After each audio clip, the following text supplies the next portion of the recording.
Bonjour, ici LT Survival. Aujourd'hui, dans la capsule, la troisième de la série Trouver le Nord, on va utiliser la montre, et puis et un instrument pour faire un ombre. Ici, j'utilise un multitool avec une lime. On peut utiliser le couteau qui peut être plus fin ou une petite branche là, pour pouvoir projeter un ombre. Vous allez voir. Restez à l'écoute, on revient après ceci.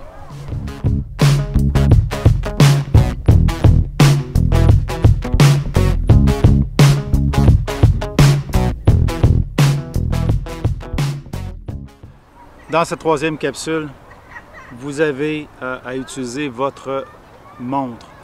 C'est sûr qu'aujourd'hui, dans un ère digital, la montre analogue est plutôt rare. Souvent, les gens ne portent même pas la digitale, vont porter simplement le cellulaire comme cadran. Ce qui pose problème pour eux autres parce que la majorité n'ont aucun timepiece à part le cellulaire, ce qui fait que s'ils s'arrêtent de fonctionner, ben, ils perdent leur heure. On peut toujours estimer l'heure d'une journée. Ça se fait facilement.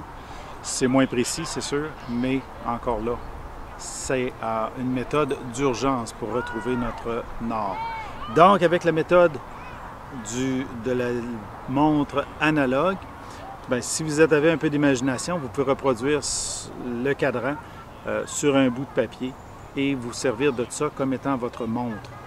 En ayant peut-être sur les derniers moments de votre cellulaire l'heure à laquelle vous êtes dans la journée, vous pouvez à ce moment-là ajuster votre soleil, comme je vais vous démontrer tout de suite après ceci, comme je vais vous démontrer avec ma montre analogue.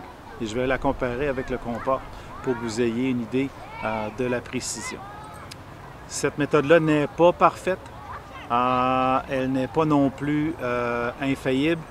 Ça se peut qu'on se trompe aussi, mais en général, il n'y a pas de difficulté là, à trouver au moins une orientation de base.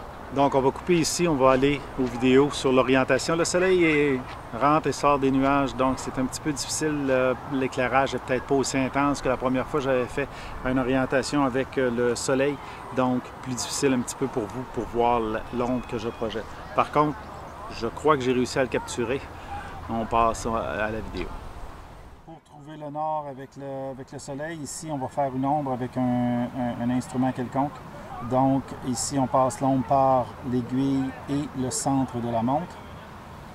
Et puis, ça nous donne l'angle à lequel notre soleil est. L'angle entre le soleil et midi divisé par 2 nous donne le centre qui donne le sud. Donc, le nord est de l'autre côté. Si je compare avec ma boussole ici, pas mal similaire, pas parfait. OK, on est peut-être une quinzaine. Faire attention, des fois ma boussole est attirée par ma montre. Donc, peut-être une dizaine de degrés de différence. OK?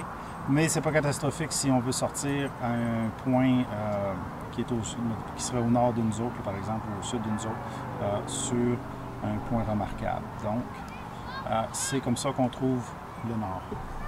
Pour conclure, plus loin dans les capsules de survie et d'orientation, je vais parler d'azimut de sécurité. Je vais vous en toucher un petit mot ici.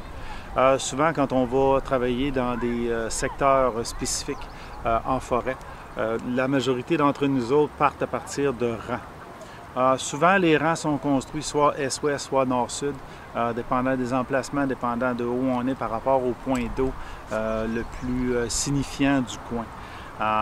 Donc, ces grandes artères, sentiers ou chemins de gravelle dans lesquels qu'on utilise pour se déplacer à notre point d'entrée dans le bois, sont des points de repère marquables. Ce que j'entends par marquable, c'est-à-dire le fleuve Saint-Laurent, par exemple, vous ne pourrez pas le traverser par inadvertance.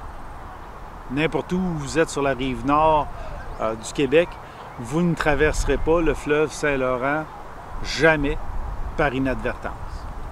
Donc, si vous utilisez un azimut sud comme azimut de sécurité, bien, le plus loin que vous allez jamais vous déplacer, ce sera au fleuve Saint-Laurent. Partout en province. Donc, difficile de manquer le fleuve Saint-Laurent lui-même. Il coupe la province bien nette en deux et il est suffisamment large pour vous empêcher de traverser par inadvertance. On utilise des sentiers majeurs, des sentiers qui sont marqués sur les cartes, des routes, des rangs, là, de cette même manière qui nous permettent au moins de retrouver une partie de notre orientation. Vous ne saurez peut-être pas où vous êtes sur cette route-là quand vous allez sortir du bois, mais vous allez être sur la route, plus de chances d'être retrouvé dans une direction ou dans l'autre sur la route pendant que vous attendez des secours ou vous voulez retrouver votre véhicule. Donc, plus facile de s'orienter sur une route que sur une forêt dense. Voilà, c'est tout. Ça conclut pour cette petite capsule sur l'orientation par le soleil. J'espère que ce que j'ai pris comme photo va avoir eu du succès pour vous, pour pouvoir l'utiliser, pour pouvoir voir au moins la méthode de base de l'orientation par le soleil. Si vous avez aimé cette vidéo, donnez le thumbs up, partagez et abonnez-vous à la chaîne. On vous revoit dans la prochaine vidéo.